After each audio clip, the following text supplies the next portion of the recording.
what's up, guys? Welcome back to another episode of Skill Riders Podcast. I am your host, 65 Lokes, here in studio with the mic, the mixing board, the laptop, the cables, the lights, everything. It's all connected, and we're starting things off with my guest, Armando Flores. So let's go right ahead and hit him up and see what he's been up to, because it's been a while since we've had him on, or anybody really, as a guest. And here, I was doing the commute episodes, but at this point, I got some room now. Ever since I started packing up, because I'm getting ready for this move at the end of the month, I got some space. I got the table, and I was like, you know what? Let me just throw everything on the table and let's set this up. Let's do it right. Let me go right ahead. I'm gonna call him up right now. Let's see. Let me hit him up right now. Bam! Hit that call button. Let's see if he picks up.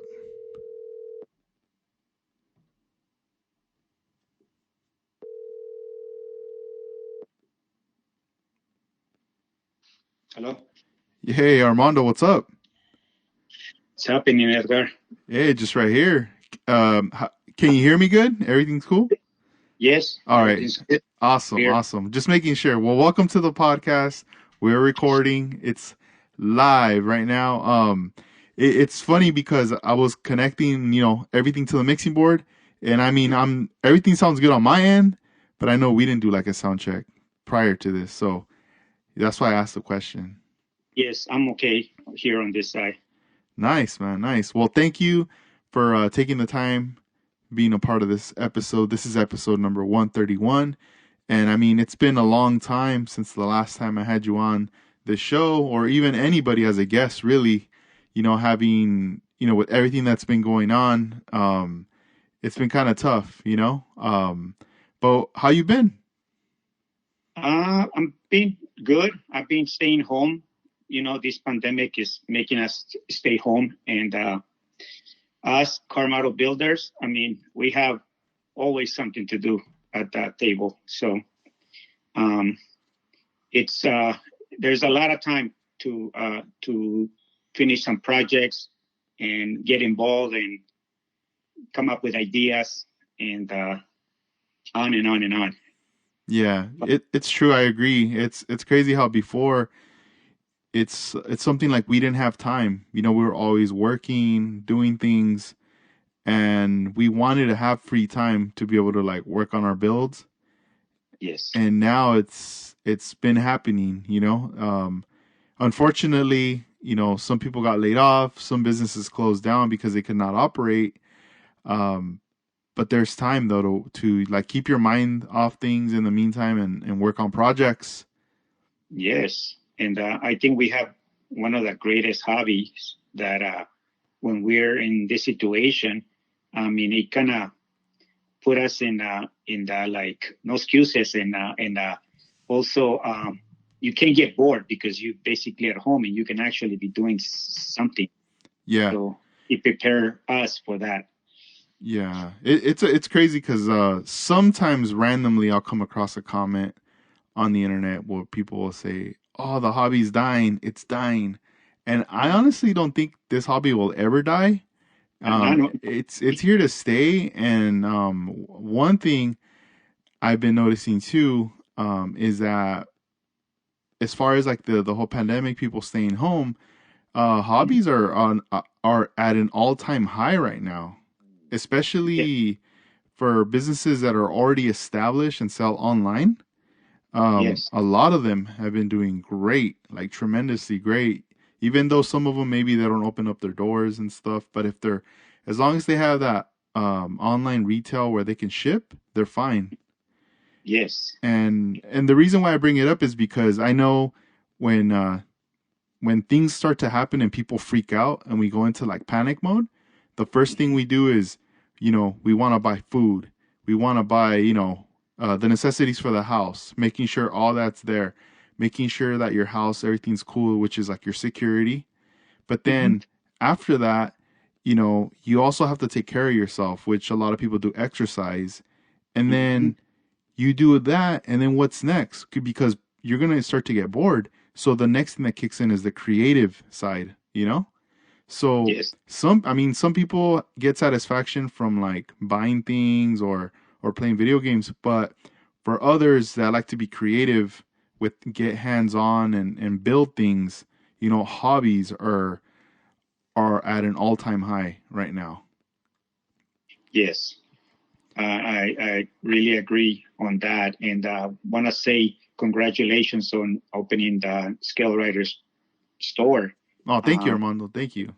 you're gonna you're gonna see exactly what we're talking about. Where you can go to hobby stores, but hey, if you can buy stuff online, which I have, it makes it easier too. You start noticing that you don't have to drive, you don't have to make a line, you don't have to risk your health, and it's in your at the front door of your house, and sometimes it's almost the next day you have it in your hands.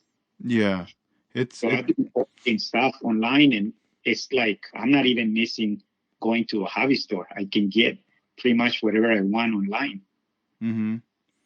No, yeah, it's a trip when you see that there's some hobby stores I've seen online. I mean, they have a website, but you can't buy nothing from their website. It's just like information, Hmm. and it sucks because they're only depending on walk-ins. Yeah.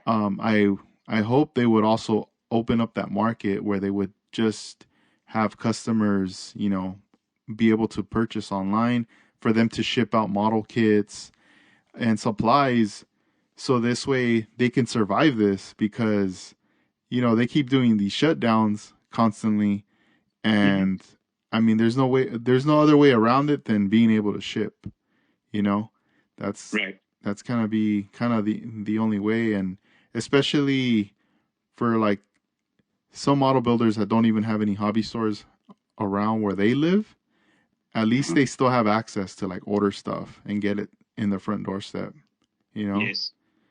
Right. So yeah, I don't know. It's crazy. It's interesting to see the whole thing, playing out every day, every day is different.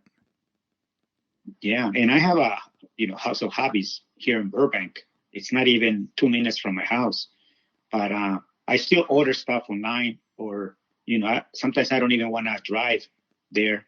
Now it's like I'm trying to stay home and do exercise at home, do stuff at home that I need to do, catch up with stuff, and also, work on the projects for next year. So Hmm. uh, that's fun for me. Yeah. I mean, I trip out when I see all the updates that you post on your Instagram, current projects, upcoming projects and whatnot. And I'm just like, man, at first I'm like, man, that's a lot. But the thing is, I also think, well, you have the time, when Yeah. when you're off work, you go ahead and you're handling all these projects. So let's get things started with the first project that you're working on. This happens to be the Van Slam. This is a pretty much a replica of a 101 scale car, a van that it premiered. Was it last year? I think it was 2 years ago. Mm-hmm. And it's been making a lot of noise ever since it came out. You know, um, Yes. I mean I tripped out the first time I saw it, but I'll tell you later like how like my kind of like 2 cents of like the story, of Hmm. how I came across it. But yeah, tell us about the Van Slam.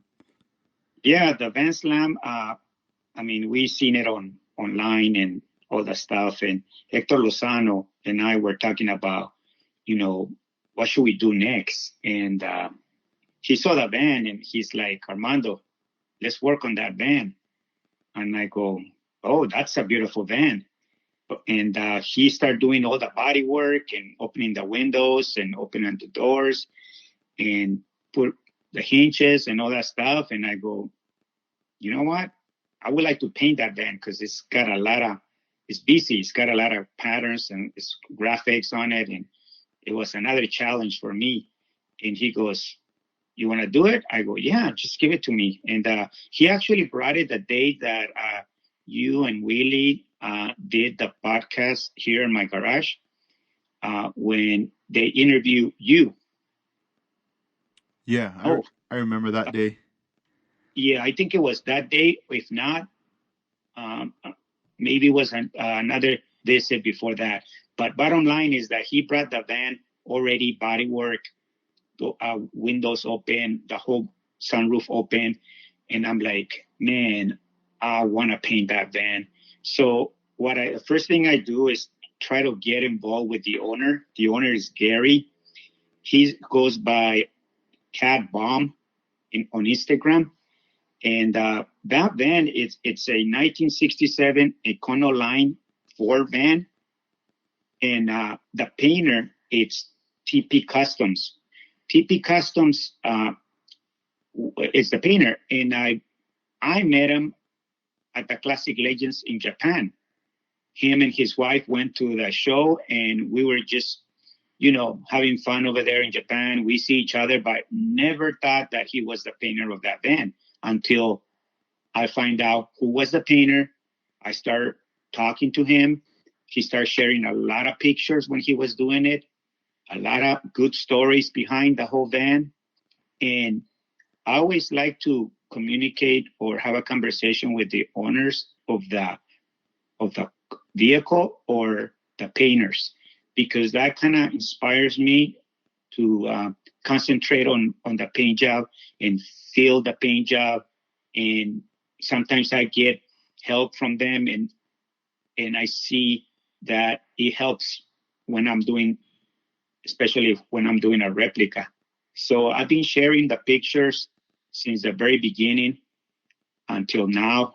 Right now, it's at almost at the last stages where just some few more panels, and I'm going to shoot the clear, and that's it. That van will be sealed with clear. There's an eye chest that also has patterns. I'm almost there. You still need some few more little details. And the console also has some graphics. So I'm almost probably 97% of the van done with all the graphics. So hopefully I seal it soon. So the rest of the car gets done by Hector Lozano. I've been getting a lot of help from Jerry's, especially on the LED lights. He sent me a color bar for the van. He sent me like a color bar for the grill, because that van has this like unique grill sequence in the front of the grill of that van. So he sent me that. He also sent me a Bluetooth system that has 2 speakers, and it's going to have basically system, the van, and it's going to have the color bar on the grill, and it's going to have headlights, tail lights. It's going to have dome lights, and also the front headlights have like a neon green ring on it, around it. That's going to be machined on my lathe to create that effect. And there's still more parts that I need to create for that van on the lathe, just to make that van the most realistic as possible. So far, that van, it's coming so easy. It's going so easy. And it's I'm having fun with it, especially on the paint job. And the satisfaction is also there. There's some also few photo etch parts. I ordered some parts from Detail Junkie that he has this also eye chest that has the hinges, but I want to use those hinges on the eye chest that I created for this van. And so all these parts, I'm basically putting it together so that Hector Lozano can do his magic with rewiring everything and put all the detail, the system and all that, and finish that van. But this van is with the collaboration between him and me. It's not all me doing it. He was inspired by, looking at that van. And from that, I became, good friends with the owner and good friends with the painter. I've been constantly sending pictures, talking with them. Sometimes we spend, a good amount of time just talking and sharing things that, what went on the van and stuff like that. So that's what is happening with this van slam. Man, that's cool. Looking at the photos, one thing I do love is how you were talking about making it realistic, or the hinges on the doors, Yes, because that's you could see it from the exterior, how you yes, would see it in real life. yes. Hector Lozano did it on his Gangster of Love the same way, and he decided to do it the same way on this van. And they open pretty good. They close and they open, and it's it looks like the real thing. Wow, that's cool. And yeah, like you said earlier, like the paint job, it's busy. Hmm. From like this build, I feel like every year you challenge yourself with your paint jobs and different builds. Do you feel like all your from your, like your previous builds have helped you along the way, building you up for like a project like this to be able to do this type of paint job? Yeah, Edgar. What happens is that I think after doing Boogie Nights one, it was to me it was like the first challenge of a paint job that I wanted to do like multicolors and a lot of graphics, a lot of lines. And once I did Boogie Nights one, it was like a boom, I just like that's it. If I did that paint job, I can pretty much do anything I want. And after that, I've been doing other paint jobs, and it's been going like so smooth. Maybe because I got the proper equipment. I got the water airbrush. I got the water compressor. I got a house of colors. I got the right flake from Tropical Glitz, and I have like a whole bunch of paint that I can mix any color, anything I want. And now, if it's wrong, that means it's me. if it's if it's there, it's because I have the proper equipment for that.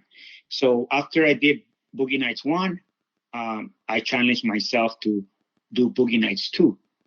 And first, when I did Boogie Nights one, I was like, "There's no way I can make another paint job like this." I think I got lucky, or whatever. But it was like, no, let me see how far I can go with Boogie Nights two, and it went so easy. I ended up doing Jose's Dreams. It went easy also. So this band, it was just me having fun with graphics. I didn't even think twice, like, how am I going to do this? How am I going to do that? It was pretty much everything in my head. Like, okay, it's just a matter of doing the tape lines and start spraying it. And it's almost like an addiction because you want to feel that airbrush, that paint going into a little cup and push the button, that nozzle, and pull it back and start doing your art. And that feeling is like I guess it's like a chef when he's cooking his recipe and he's doing his famous plate, and when he's throwing all these ingredients, he tasting it. It's pretty much kind of like the same way, or like a DJ mixing music, and the music comes out like right there, and you feel that the satisfaction. Same thing with me doing these paint jobs. So I like to just finish them and post them and motivate people, just to so people can, push to this limit. I wish somebody was telling me how to do this before, but I'm just learning this, this type of paint jobs lately after I got the proper equipment. Yeah, that's cool. Um, when I look at this paint job, it's all I'm thinking about is how much backmasking you had to do. That's all I keep thinking. Like, dang, how did you have so much patience? To be able Yeah, to cut and backmask all those little areas. and not only that, the pictures that I've been taking, like from step by step, and even removing tape or in a certain stage, backmasking, put lines again. And I got over 300 pictures just on this band from the very beginning, from the beginning of the stage. So um, it's busy. It's got a lot of stuff, but it was fun. Man, that's cool. Now, I'll chime in and I'll tell you how I found out about this van. Hmm. So, I mean, I didn't see it at a car show or anything like that. The way my introduction was to the Van Slam was back in March. I'm trying to think. I can't even really remember right now if it was 2017 or 2018 on the year, but it was in March when I took a paint class with Luis Javier Cano, Hmm. and we did the class with Armando Serrano and Danny D. And in that class, we were sitting in the front, and on the same row, I would say like a couple seats next to me, to my left side, we TP Customs was sitting there, Ooh. and I didn't really like I didn't know him yet, so it was like the first day of the class. There was an introduction. Everybody, introduced themselves, said their name, and kind of just gave a reason of why they're there, or what is it that they do. Hmm. So I had mentioned that I was here because I want to learn more about painting, and also that I built model cars. Hmm. And that was one of the things that later, um, when we had a break, I had a conversation with him about that. So I don't remember how it happened, but we were just talking and he brought it up, and he told me that his father uh, used to build model cars, and he's still building model cars. And Wow. I was like, wow, like I thought it was cool what he was telling, what he was sharing, his story, with that. And then we just kept talking, and I started to show him on my phone, like, pictures of cars that I was working on, and somehow Manny from Tropical Glitz came up in the conversation, Uh-huh. you know, and I don't know if it's maybe because I had a photo with one of my cars flaked with the flake, or it was him, but he ended up telling me just like, dude, like that's my homie. I'm working on this van slam or whatever, and he was like, and I'm using Manny's been sending me flake and paint and I don't know what, like he just started to kind of give me the rundown, and I was Uh-huh. like, oh, what? So it was kind of crazy, like all these like connections, um Manny's all the way in Florida, and like, I mean, TP Customs, he's up in Northern California and I'm in Southern California, but somehow, um, Yeah. it's like everyone knows somebody, you know? Yeah. And then he started to show me the van, and I was just tripping out, like all the patterns and how busy it was, that I was like, dang. And he was telling me, like, yeah, I'm working on this or whatever. And I think it was already like at the final stages, I want to say. I believe it, like the paint job was already completed. Uh-huh. And yeah, we I mean, I spent, it was 3 days of the classes, so I got to see him each day, and we just like would chop it up and stuff and talk. But I thought it was cool that all that was going on. And then fast forward to now, you know what was it, last year when it was the show at the dead end. Yes. I was not there, but I remember Luis telling me, "Hey, I saw TP Customs. He came over and he was checking out the models and all that. Where you guys were like set up." So Yeah. then I was like, "Oh man," and I felt bad, that I didn't go. I wish I Hmm. could have gone because that would have been perfect. I would have been able to like see him again and talk to him, you know. Yeah. So shout out to him. Sorry, I couldn't go to that one, but for next year, or coming up. So, but yeah, that was my take on that, and it was crazy because like now you're doing that van, that replica, and I get to see, how even he on his post talks about it, like he's tripping out that you're doing that build. Yeah. And when I saw it the first time, when my eyes first saw that van, it was at that show, and it was open sky, sunny day, and I'm looking at that van slam to the all the way to the grass, and then there was a whole bunch of people looking at it, talking about it, and the whole sun was hitting inside the van, and they were still working on the van. There were still a few things that were not completed on that van that day, but the outside was all done. And I took a video of that in and out. And when I was looking at the paint job, I was like, oh, this would be like almost impossible to duplicate because of all the lines and the colors and all that stuff. But then later on, when Hector Lozano was telling me about it, I'm like, why not? I mean, this would be a good challenge, and it's it's uh, it's already getting done, and it's going to be for the Dead End show up north. Those guys Juan and David from Central Coast, they do a show, a Carmado section at the Dead End show that they do in Salinas, and it looks like next year, if everything goes well and the show happens, it'll probably happen a week before Father's Day or a week after Father's Day. But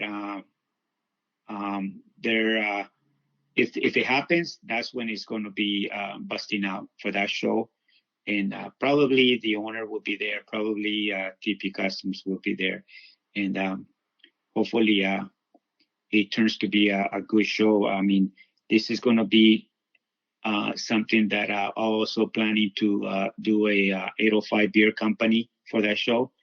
It's already in my head, all the layout and all that stuff.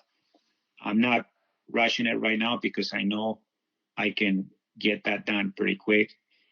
And it's also going to be the Dead End store, the new warehouse. So, and this is something that Vision 124 and I are talking about it. Like, he is also collaborating with two pieces for that show. And one of them is the station wagon from Dead End, that blue one.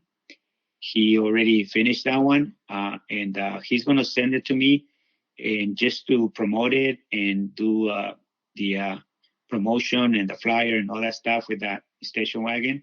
But there's going to be a few cars that are going to be 805s and Dead Ends and all that stuff. So it will be like a good presentation for that time, and that's if everything goes well. That's cool. Yeah, his that wagon is so dope. It's a trip because you would think that he would still be like in the beginning stages of working on that for this show, but it's like he's like pretty much already done. I would say he's what, like 95% or 90% done with it.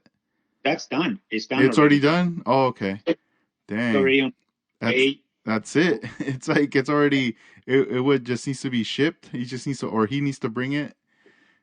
Yeah, it might come in tomorrow. I mean, it's coming. It's from Wow. It's already on way. the road. That's Yeah, crazy. this way to California, Mm-hmm. and then we're gonna probably do the flyer and all that stuff with the van slam, and also with that station wagon, and then so we can start doing a flyer. We don't know exact date, but the flyer is just gonna be for that particular event next Yeah. year. Man, that's one thing I like about George is like once he sets his mind to something, Mhm. Yeah. he creates it and he completes it and it's done. Because I know for me it'll be hard. Like you could tell me, "Hey, I need this," or make me a car, so it could be part of this diorama, piece. And then, I could spend time figuring out what kind of car, the colors, this and that, get it started. Hmm. But then after a while, I feel like there's always going to be something that's going to like delay things. Yes. And then once things are delayed, there's like a 50-50 chance it's going to get done or it's not going to get done, you Yes. know? But I admire that, like George, like he just delivers. He doesn't say, "Oh, I can," or whatever. It's just, you ask him if he's down to participate, or like you want to invite him, or like, dude, you got to be a part of this, and he's Yes. so down.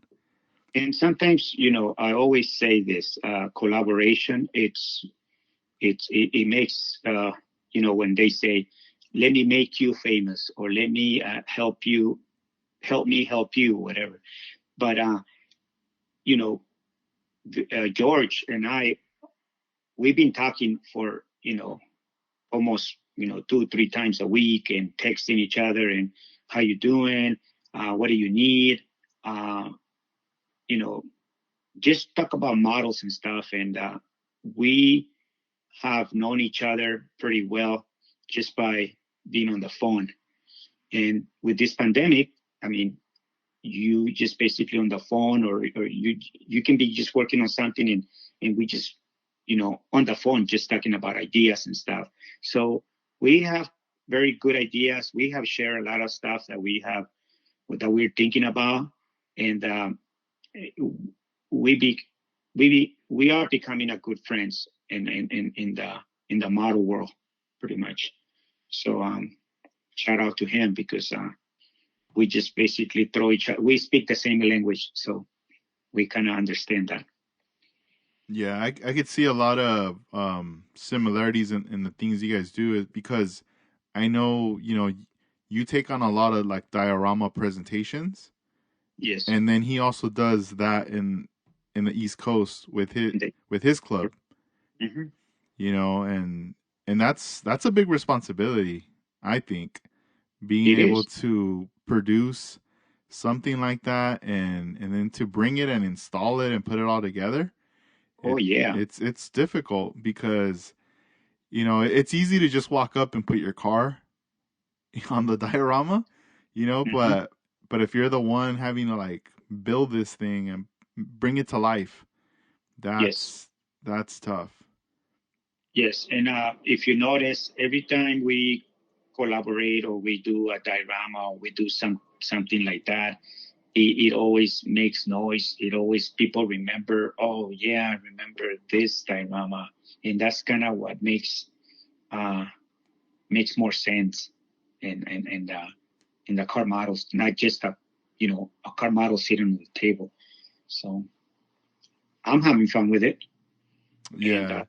and I do a lot of stuff that sometimes I don't know how I do it, but I'll I'll find time to do it. Do you ever think, you know, how long is it going to take for me to already retire? Like, do you already want to retire so you could take this on full time? Well, I'm 59, so I'm gonna retire at 62. So I have only 2 years, 319 days, and I'm done. I'll be retiring by then. I have Nice. a that I want to do, but you know, that's my goal. It's gonna come by fast. I mean, Oh yeah, start getting ready, because oh in yeah, 2 years are gonna come by quick, and next thing you know, we're gonna be congratulating you. You did it. oh yeah, exactly. And I know it's gonna go fast. No, we're gonna be faster. The days go by. Yeah, I'm gonna come over and visit. You're gonna have all kinds, even more projects doubled. I'm gonna be like, dang, you're really doing it now. That's Yeah. cool. Awesome. Yes. And so the next question and topic that I wanted to bring up was is what I consider the mini truck craze right now. So Yes. tell us about your mini trucks, what you're doing right now with that. Yeah. Mini trucks. I love mini trucks, especially back in the 80s, 90s. When I got married, all of our cars were mini trucks. So it was the decade that I enjoy a lot too. And we've been talking on masterpieces that we want to make one year we're going to make mini trucks. So remember, I ended up buying a whole bunch of mini trucks, and I'm like, okay, this one I can do it like this, I can do it like that. Well, I start opening the boxes, and I start like getting them all prepared. So now they're all in primer. They're ready. They're ready to start for me to start shooting paint on it. But I have a list of like five. The first one I'm tempting to start doing the paint job is on Wrap with Envy. that's a replica of back in the 90s. It was like the lowrider mini truck back then. It was owned by a guy named Derek. And this mini truck is going to be all gold plated wheels, rack, LED lights. It's going to be full show. It's going to show the whole frame, everything, engine, the whole thing. So that's on the first one on the line. And then I start doing this hard body. That is, I end up buying this Toronto. It's like a Blazer. I end up buying that one and cut the whole back of it and make it into a pickup so I can have a 124 scale mini truck, but hard body. So it was a lot of work. I did a lot of cutting, stretching, form, but it's there. And one thing that I noticed is that Iceman Collection had a frame on his store, and I hit him up, and right away he hooked me up and sent me the frame, and the frame fits right on. So that mini truck is going to have one of his creations. So shout out to him, because the frame, I wasn't, the frame that comes on the model is all one piece. This one, I can actually put the whole suspension and put airbags or drop it off and, make it really low. So it's C-notch already and it's perfect. So that's the hard body. Another one is a Nissan, one of those, I don't know what year is that Nissan, but it's the small ones with the 4 square lights in the front. I have 2 of those. One of them is going to have the Porsche alloys, and that one I already have the name for it, Plastic Doll. That's going to be pretty much like a hot pink, and I already have it in my head, almost like Danny D mini truck, the pink one, kind of like that. There's also another Nissan that I'm going to call it Lollipop, and the top is going to come off, so it's going to be almost like a convertible. But that's another Nissan the same year. And Toyota, that one's going to be Diamond Girl. So I got those in line. You're talking about 5 mini trucks that are on the table, and I have the wheels from Jerry's. I ended up buying some of his 13-inch mini trucks, Dayton's, and I'm gonna have a working system with Bluetooth, and also LED lights. So that lineup is going to be look pretty good, because it's all nothing but mini trucks with system, with lights and all that stuff. That's why I'm creating this wall with masterpieces, so that it has everybody's name, and then whoever in masterpieces does a mini truck, we can put it on the line and put more in there. Man, that's pretty dope. I like that name that popped out, Lollipop.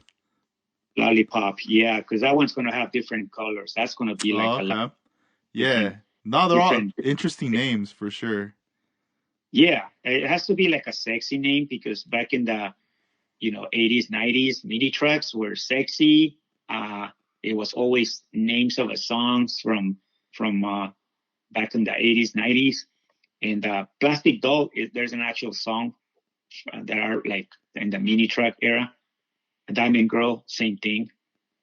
Lollipop came up because I wanted to make it convertible, so the whole top is going to pop, and so I want to make it more like it's open, and it's going to be all different candies on it. I want to play one. I want to do a paint job with different colors, kind of like a Boogie Nights, where it's all graphics. Damn, that's tight. It's crazy because I see it a lot on Instagram. I feel like there's influence right now with mini trucks. Yes, they're coming back, and new Mm-hmm. minis, and all these mini trucks are coming back, and they're coming back strong, because a lot of the OGs are coming back with the same one that they had back then. It was just sitting in their garage, but now they're basically busting out with those. Yeah, I feel like it's something that's very nostalgic, and then working on it and being able to cruise again, Mhm. and people appreciating those cars, it's taking them back to when they first busted out with them, I bet. Yes, and the system. I remember I used to make um, speaker boxes for mini trucks back then in the 80s, and I will customize the boom box, and I will put Serving Vegas, Fosgates, JBLs. I mean, name it. Whatever equipment that they buy, I will create the box for them and customize it. So I know the sound with mini trucks back then. It was crazy because the 1,000 watts wasn't enough for a mini truck. You want 2,000 watts on that mini truck. 2000. And what was the stock when you would buy a mini truck, do you Oh, think?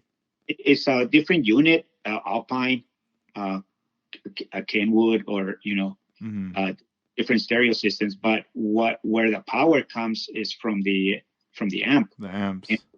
back then it was this Colossus and Zeus. It was like a Hyphonics. They have a lot of amps that were really powerful. And the speakers, I mean, 15-inch woofers, Poof. All 18, 18-inch woofers, ridiculous. It was like, back then it was over $500 per set, easy. And but people would buy it, and I would make the box for them. And so it was something that I went through, and now we're doing this mini trucks. They're gonna have system so that when you're recording those mini trucks, the system is on every one. It has its own music, and all music from the 80s and 90s. So hmm and it's crazy because even I feel like the timing was right at that time. They wanted so much watts in the cars that yes, the music that was being produced had a lot of bass in it. oh yes, yes, yes, and that's the music that I like too. Especially, Dang. I was breakdancer back then, so it was nothing but Yeah. that. You know what? Right now that you said that about breakdancing, I remember it was like the first times when I had just met you when I was coming over, and you were gonna show me about painting with House of Color candies. Uh-huh. And I remember I brought over the candies, and you were teaching me about like color combination. It was more like color theory. But Uh-huh. but I remember I brought my GoPro. I don't know if you remember, and I set it up like right in front of you, and we were talking, and I was recording you, and I was just like documenting the whole like thing. And I, Uh-huh. I forgot what came on. There was like a song or something that came on, and then you started like popping, like you were about to start breakdancing. And Yeah, I was like, oh dang, dude, I need to look for that. I'm pretty sure I still have the footage of that. yeah, it's in your heart. It's in your body, because as soon as you hear jam on it, okay, boom. As soon as rocket or any breakdancing song, Hmm. it just you just want to get up and start, you know, popping or breakdance, Yeah. because I did it for more than 3 years. I mean, I was one of the guys with a boombox with my son, 2 years old, and going to the park every day and start breakdancing. So I did it for more than 3 years. So That's it's tight. in it's in you, like, Hmm. and if I do it right now, forget it, I'm gonna break a leg or whatever. But I, mine, I still think I can do it, Yeah, but yeah, yeah. Dang. no, not at 59, but. Uh, it's like ah, get, get There all goes hurt. nothing for you, Armando. Dang, we're not gonna finish Van Slam now. No. Right. Dang. Nah, that's Yeah. cool though. But yeah, it's fun like seeing all the mini trucks. I mean, um, is the Z Rack one of the most like popular kind of setups that everybody seems to aim for? Because one of my friends, he bought a mini truck, and that was like one of his main goals. He was like, man, I got to do a Z-Rack. Well, not a lot of people did the C-Rack. It was more like the competition one, the ones that were competing. There's another Toyota. It's like a green with a little bit of pink. That one is called Raw Raw Raw Deal. It's a Toyota, and that one has also the C-Rack. But most of them they want to play like a bed dancers. They want to move the bed different ways and spin it, and that's competition is like the higher the more splits in the pieces will be the winner. But for the Rap with Envy, it just goes up and down. So I made everything out of brass and little screws. Once I got it all the mechanism to work, I'm gonna take it all apart, polish them, clear it, and leave it all like gold because it's brass, all brass with screws. So I'm gonna be able to put the bed however I want it. If not, I put a servo and make it go up and down slowly. Mm-hmm. But I am gonna make it where it's workable. And then I'm gonna make the camper shell spin. Not the whole bed. It's just a camper shell. It's gonna be spinning slow. Man, that's gonna be cool. How you were saying earlier about like bed dancing, that's one thing that always tripped me out on the mini trucks. How that it's like swinging back and forth and front and side and all this, and then it goes back into position. And I always had this like not like a fear, but I would always think like if I was an owner or whatever. Maybe it's because I don't know too much about the mini trucks. Is I always feel like that box is gonna smash into the back window. And it has in some cases, but that's if it bends and the clearance is not there. But when they do the rack, it always goes the opposite direction, goes back first. Like the first blade goes back, the other one goes sideways.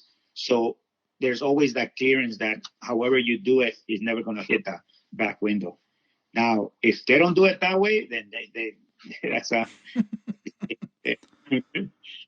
man. And then what trips me out too is like when you see videos of the competitions at the shows, and going back to like Jeffrey's truck, like Alien Toy and things like that. Like I felt like everybody had some type of creation that the bed would like just kind of cut up in pieces and spin and do its own thing.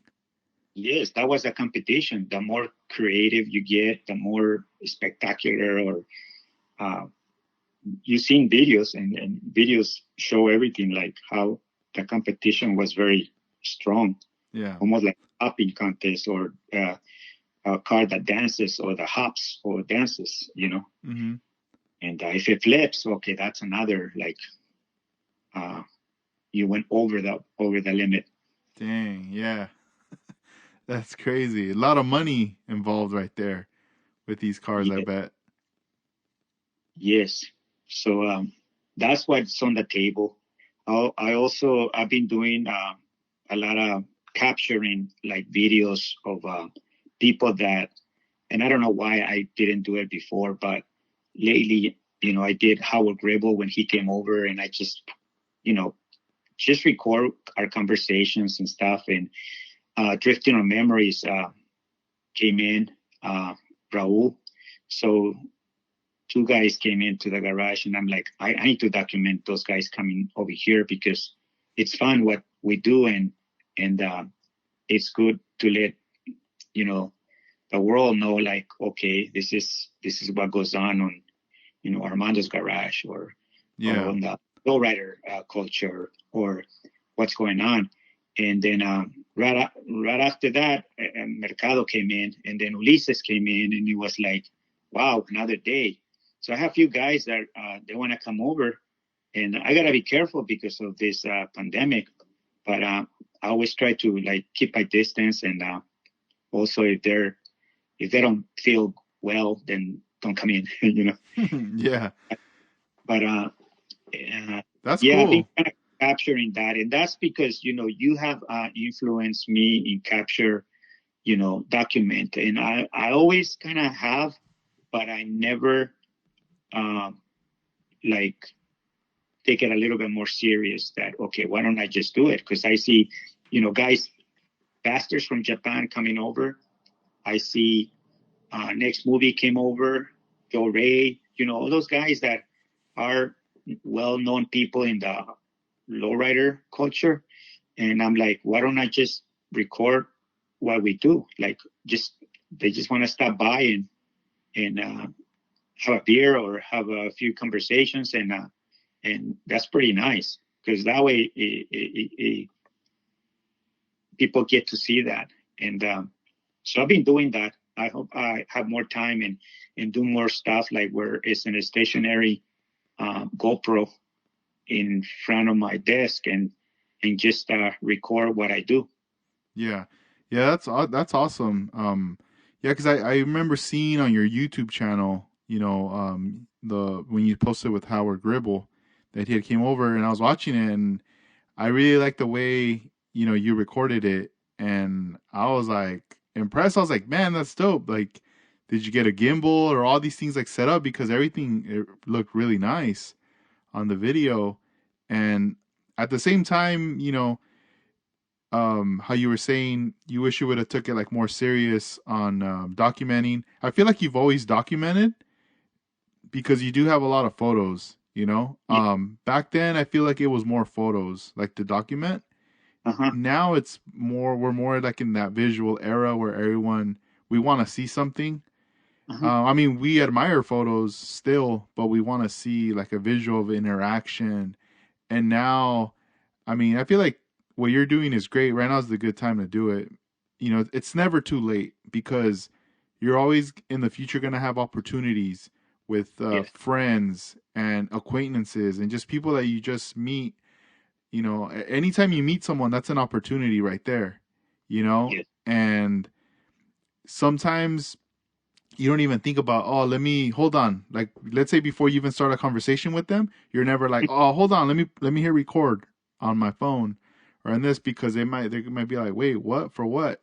But if, let's say, like you do it and you have a great conversation, at the end you're like, you feel great because you go, man, like this was a great conversation, I'm glad we documented it. Yeah. Now let's share this to other people, Uh-huh. you know Yeah. because these guests, they're not here all the time. Uh-huh.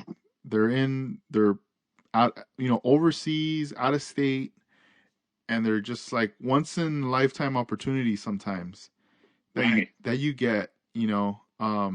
I mean, there's some people that I wish, like, man, I wish I would have recorded, with this person or that person. But the thing is, for me, it wasn't like right place, right time. I didn't know them yet, or something. Something happened, Uh-huh. and those are things that going forward now, it's almost like, you know, if the opportunity arises, or if it's possible, then you got to go Yeah. for it. Yes. Yes. So I'm looking forward to see how much I can document and keep doing it on the YouTube channel. Under I think it's Masterpieces Club. That's the Yeah, I'll plug it. I'll share it because I recommend for the people listening to the podcast, definitely check out Armando's YouTube channel, because there's a lot of footage in there of a lot of things that he's documented over the years, even footage from back then. I know one of the video series that I still go back and I like watching is the Las Vegas series with that yeah. build. Just the documentation, it's like pretty dope. And I remember sending it to George and being like, "Yo, check this out, dude." And even he was like amazed, like, "Dang, like it's like you took us back in time." Yeah, and I did it. I did that one with the VHS, those big, huge cassettes. Yeah. Damn, that's tight. I mean, now, I mean, honestly, it's just about simplifying your setup, really, because even though you have your friends coming over, to visit, I mean, you can record video, but let's just say if you want to record audio, you can still record audio through your phone. Just hit that the record button and Yeah. just have a conversation, and just get close, somewhat like put it in the center of the table, and you're good, Yes. Well, But that's how I rebel in Mercado, just with one GoPro in my iPhone. nice, that's dope. So even the iPhone, I put it on a tripod Hmm. and also GoPro, and I just move it around in different stages, and then I just edit that video like, this is what went on. Yeah, it was some of these videos I only show like 45 minutes or whatever, but I record like almost 2-3 hours of it, and I just edit what I'm like. Oh, this is nice to put in there, or if the view and the capture is there, like then I just use that. But yeah, I'm gonna be doing that. That's kind of what I'm Yeah, hoping to do. yeah, that's gonna be the way. I feel like later we're gonna start seeing a lot of people wearing the GoPro. I mean, Yes. some people do it, but we'll see. It's gonna be more happening more and more. A lot of people have time in their hands now. Uh-huh. So Yeah. it's like try to be as creative as possible and produce content. Really. People are getting creative nowadays, and I see a lot of guys like so many ways how they're doing paint jobs, and they're doing different things, not just hoppers. They're doing other stuff. And Expanding, you 3D printing. yes, yes, and that's what's gonna happen. Do you plan on getting a 3D printer in the future? Oh yes, yes, yes. That's gonna be a Very must, huh? I'm familiar with the software, because kind of like the software that we use at work for the aerospace, it's pretty similar, because we create a model of the part that we're going to machine, and then we tell in the machine language to make it, and then we also tell a machine that inspects a CMM to inspect the part using a model. So we're pretty familiar with the software. It's just a matter of practice and look into that. But definitely that's on my list. Not now, because I'm still having fun building, and in 2 years, 319 days, probably will go that direction. Yeah. Are you counting the days or no? Yeah, yes, Yeah? I am. I can Oh, that's see. cool. A countdown. Exactly. 2 days, 319 days. Gee, that's exciting right there. Yes. Pretty soon I'm gonna say like I got only 30 more days, and my application is already sent and it's filled out, and that's it. Hmm. They're like, no, stay longer. I'm out of here. No, I'm out of here. Yeah. That's cool. Man, I'm kind of on the fence with you. Like, I want to get a 3D printer, but not right now. You know, um, I want to enjoy obviously my baby, and then being with my family. But then also, I'm having a lot of fun with the online store. Uh-huh. Um, so something in the future, I would definitely like to be able to produce. Like parts. Yeah.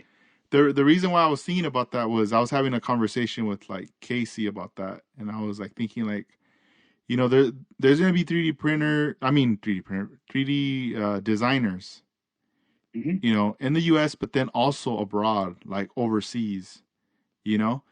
And there could be a designer. Let's just say he produces a wheel in his country, and let's say I want to sell that wheel, you know.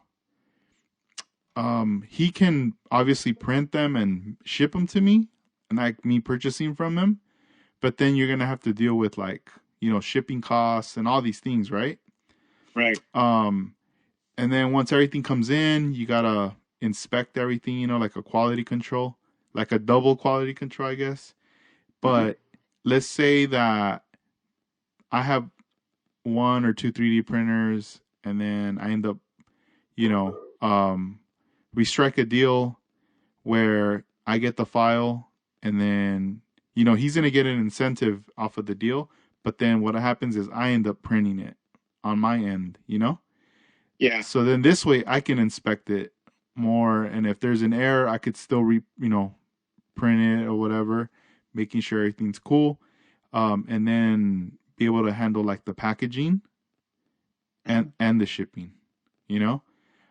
So this way, like, let's just say if a customer is like, "Yo, like, I want to buy those wheels off you, but man, I don't know if I want to spend that much money because you're overseas. Then it's Mhm. almost like I could be that connection, that distributor for the U.S.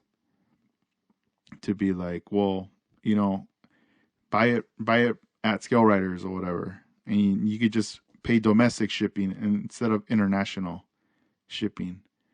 Yeah. I don't know. I mean, there's a lot of different possibilities of things or like ideas, but it's what's kind of fun right now. Yeah. On the aerospace, if let's say we need to make a part, but we don't have an engineer or a programmer that can draw or design that part, sometimes we pay money to some, like another company that, let's say we give them $400 or $500 and make that drawing. We get the model, and then from the model we can make the part. Mm. So sometimes the customer provides the model so we can make that part. Yeah. So I think that's what I think might happen on that 3D print, where you might be able to share files. And once you have the file, that's it. All you need is a 3D printer. And there's different types of 3D printers. There's the commercial ones, and there's the ones that they do just small parts, but real nice detail. There's also 3D printers that can do metal or that can do color. So there's a lot of stuff out there. It's just, for whatever application you're going to make it. So all that stuff is in my head already. It's just that I'm not planning to go business yet until I retire. Yeah. When I retire, that's when I'm going to make parts to support the car model industry. Yeah, because I mean, we're always gonna want parts for sure. Definitely, whether it's wheels or grills or just accessories that are for the Yes. cars, we're always gonna be needing something. And then if you're machining them, man, even better. Yes. If you have a connection with a machine shop that can make your parts, that's also a plus, because you're not doing any work. You just basically making a drawing, and somebody else is doing it for you. Or photo etch, somebody does the photo etch for you, and you just basically sell them on your store or however you want to sell it. But that's the idea. But right now, like the business, if I start doing something as a business, then I will stop doing my hobby, and that's kind of like what I don't want to stop yet. I still have a few more projects that I want to do, and then I can do stuff for other people. But for right now, it's more like do those presentations that I love to do. Enjoy that. That's the part that fulfills me right now. Definitely, yeah. Just follow what you want to do right now, and then deal with the rest later, because I know how it is. Once you start getting into something new, it's definitely gonna take over your time, of having fun. Yes. Right now I'm having fun. I do it when I wanted to. If I don't want to do anything today, I don't do it. Excuse me. But if I wanna work on it all night, okay, then I do it. Mm-hmm. So of course, if you have that support from your wife, then that's even better. Yeah. My wife supports me on that part. No, yeah, it's important definitely to have that support system, because you're you're definitely you feel good. You know, you're doing you. You know, you're Mhm. because yeah, you don't you don't want to be doing something and then it's like not in a good place or whatever. You know, that you're like, dang, all stressed out trying to glue things together, knowing like, oh man, I shouldn't even be doing this right now. I should be like handling other things. You know, around Right. around the house. So Yeah, I've been married for 41 years and with the same wife. And I'm doing this, and that tells me, whatever I'm doing, I handle my bills, I handle my responsibilities in the house, and I still have time to do the car models. So um, I'm not sitting over here with this podcast because I don't have time. I already did my duties, my part, and now it's the time, my time right now to be able to do this. yeah, and then the week's already gonna get started. Oh The yeah, the work week. I'm already preparing for that. So tomorrow morning, 6 o'clock in the morning, I'm already driving to work. Yeah. So, Yep. Yeah, it's crazy how so you already start mentally preparing yourself. Like, all right, yeah, you yeah, have to, yeah, and everything has to happen. You can't ignore one thing. If you stop on responsibilities, I'm talking about. If you stop your responsibilities, it's going to affect you one way or another. yeah. So true. Yeah. That's so true. Well, hey, Armando, this was a great conversation. I'm happy that we were able to get this episode number 131. Um, it had been a while, you know, to have all this set up, but I'm glad that we did this. Any shout outs you want to give out before we wrap this one up? Well, Tito Junkie for doing a great job on the photo H parts, Iceman collections, because he's doing a tremendous work on the 3D printing and other parts that he makes. Um, Vision 124, basically not, he doesn't stop. Another guy that doesn't stop. He's pretty much like me, always thinking about car models and stuff. And but everybody that does car models, next year when this whole thing is pretty much over, because it will be over, um, hopefully everybody shows their new projects. I'm looking forward to see what everybody has done. And again, congratulations to you on your store. And I know your life has changed a little bit because having a baby, but Yeah, I no, know thank you. your, Yeah. your mind is still in the hobby world, how you can support and help everybody one way or another. Definitely. Definitely. And we got 1 more minute left before we go real quick. Did you see Skeleton 62? Give me Yes. your thoughts. You got a minute. Give me your thoughts. Oh my God. So different and so like it's just I was just looking blown away when I saw the interior with the graphics, with the outside. It's different, but it's like still in the very like 70s look. And it doesn't have to be all flake and it doesn't have to be all like candy. It can be like that, but it can be like really different. So I like it. I'm like, I zoom like everything, the front headlights, how he did the stamp on the grill, and then the interior, even the spot, the on the carpet, the detail that Skeleton does is like, you don't think about those things, but he does. Yeah, so So true. No, yeah, that definitely, you know, those stands, everything caught my eye, but the paint job and the grill, I was like, woo! I was like, I love this. It yeah, I don't know, it stood out to me. I was like, I'm pretty sure Armando's definitely gonna dig this. yeah, the stencils that he's using to do the airbrush and stuff. I don't know where he's getting those, but those are pretty. Dang, They're different. Secret. secrets. No, that's cool. All Yeah. right, the All minute right. is up. The minute is up. But before we go, I just wanted to tell you, Luis Javier Cano sent me a text to tell you that he says what's up and que ya no te reportas. That's all he has to say to you. Actually, I'm gonna have a good respect with him. All right, dope. Well, All right. have a good night. Enjoy the rest of the week, and we will stay in touch. Órale, se vale. All right, se vale. Peace. Bye. Bye.